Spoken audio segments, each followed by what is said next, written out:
अब भी है रो।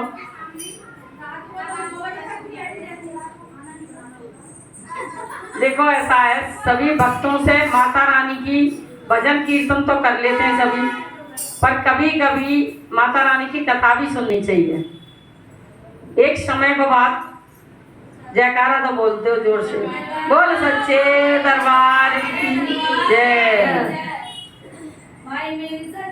जोता वाली माता तेरी सदाई जय। एक समय राजा रूपचंद और महामाई दोनों, उनका माँ बेटा का रिश्ता। तो राजा रूपचंद कहने लगे कि मैया आज हम सार फांसे खेलेंगे, मेरा मन सार फांसे खेलने को है, माता रानी आ जाओ। मैया बोली चलो बेटा, वैसे तो काम मेरे पे बहुत हैं, पर चलो मैं बच्चों की बात भी नहीं टालती हूँ, क्योंकि महामाई हमेशा अपने बच्चों की इच्छा पूरी करती है, चाहे वो भक्त के रूप में हो चाहे औलाद के रूप में हो। तो बोले राजा रूपचंद से बोली माता रानी कि चल बेटा चौपड़ बिछा, क्यों हमेशा महामाई पबजी नहीं खेलती हैं। माता रानी ना तो चेस खेलती हैं ना पबजी खेलती हैं, वे हमेशा सार फांसे खेलती हैं और बिन की सार फांसे इनकी चौपट बिछाई जाती है। राजा रूपचंद ने चौपट बिछाई और कहने लगे कि माँ आओ खेलेंगे।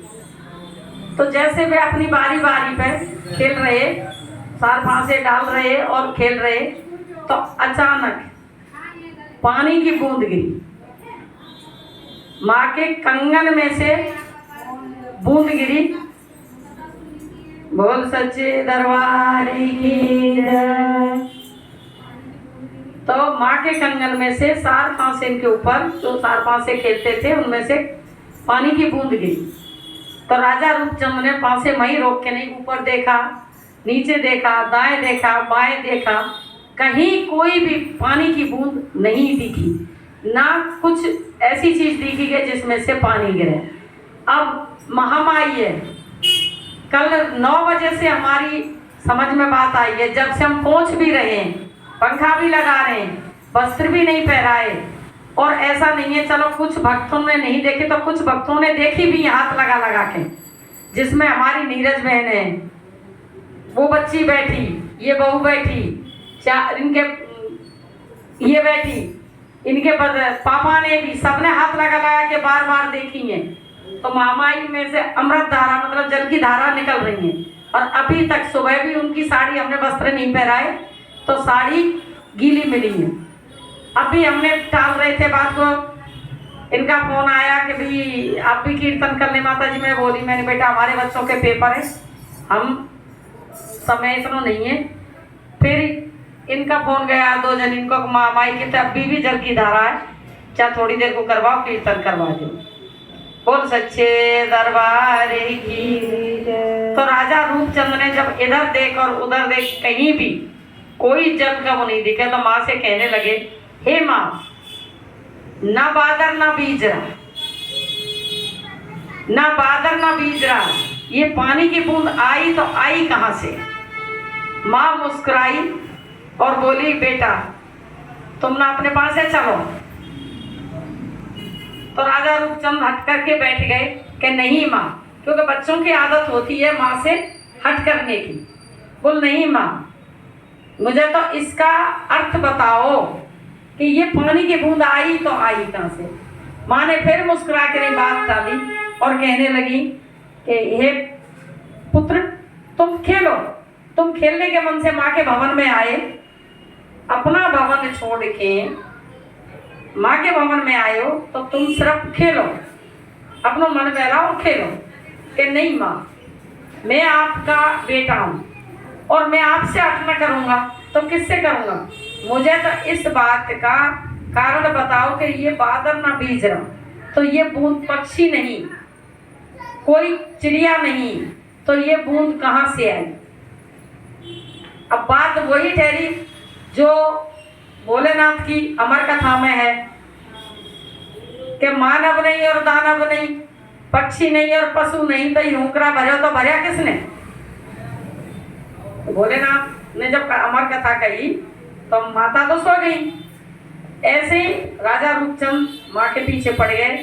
कहने लगे, अरे बेटा, किसी भक्त की समुद्र में पूरे परिवार सहित और धन संपत्ति सहित एक बड़ी नाव जा रही थी, तो उन्होंने मुझे याद करा। इधर तो तुम्हें मेरे साथ खेलना है माँ के साथ, उधर मेरे भक्तों ने मुझे याद करा, तो एक हफ्ते में 4-5 से तुम्हारे साथ खेल रही थी और दूसरे हाथ से उनकी नाव पार लगा के आई। जय करा मेरी माँ का, बोल सच्चे दरबार की जय। तो कहने लगे कि माँ, आप अपने बेटा से झूठ बोल रही हो, माँ आपको जगत पूजता है, अगर इसी तरीके से आप झूठे वचनों से बहलाओगे तो दुनिया का कल्याण कैसे होगा, कौन आपको मानेगा। माँ मुस्कुरा के बोली, नहीं बेटा, मैं बहका नहीं हूँ, मैं सत्य वचन बोल रही हूँ। नहीं माँ, मैं जब तक अपने नैनों से नहीं देखूंगा मैं आपकी बात का विश्वास नहीं करूँगा। तो माँ बोली, बेटा मान जा। तो बच्चे बारी हट, नहीं माँ, मुझे तो आप दिखा के लाओ, आपने कौन सा जहाज पार लगाया। माँ बोली, बैठ बेटा शेर पर। राजा रूपचंद बैठाए और समुद्र किनारे माँ ले गई। ले जाने के बाद माँ की जय जयकार करें, झंडा लहरा रहे कपड़े का कि माँ हमारे पास झंडा इस समय आपका नहीं है, पर आपने हमारी नाव पार लगाई है, हम सदैव आपके आभारी रहेंगे और जय जयकार करेंगे। माँ बोल सच्चे दरबार की भाई। मेरी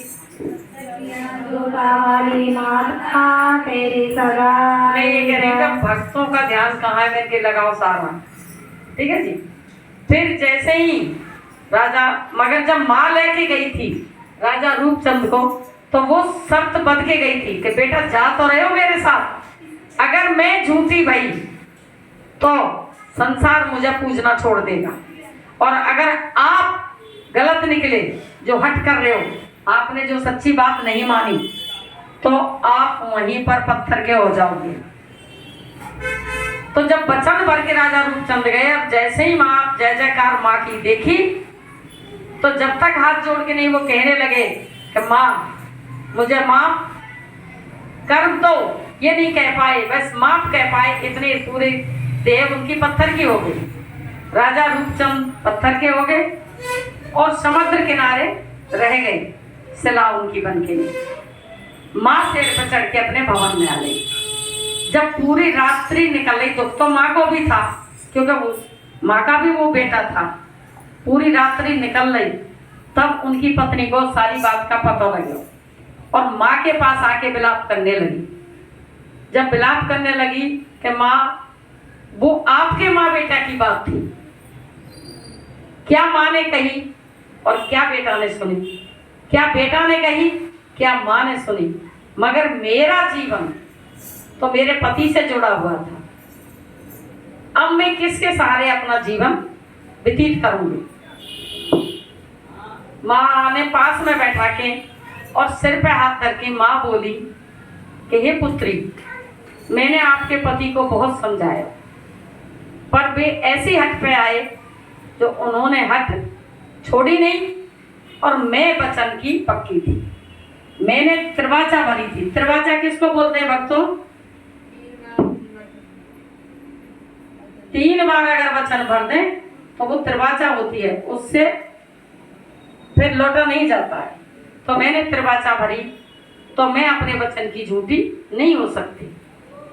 तो जब वो ज्यादा विलाप करने लगी तो बोली, पुत्री मैं तेरे सुहाग को तो वापस नहीं कर सकती हूँ, क्योंकि मैं वचनबद्ध हूँ और वो पत्थर के है चुके, मगर मैं इतना आपको आशीर्वाद दे रही हूँ कि जो भी मेरी जात को भक्त आएगा वो पहले पूजा तुम्हारी करके आएगा। अब बताओ सभी भक्त किसकी पूजा करके जाते हैं जब जात को जाए? तो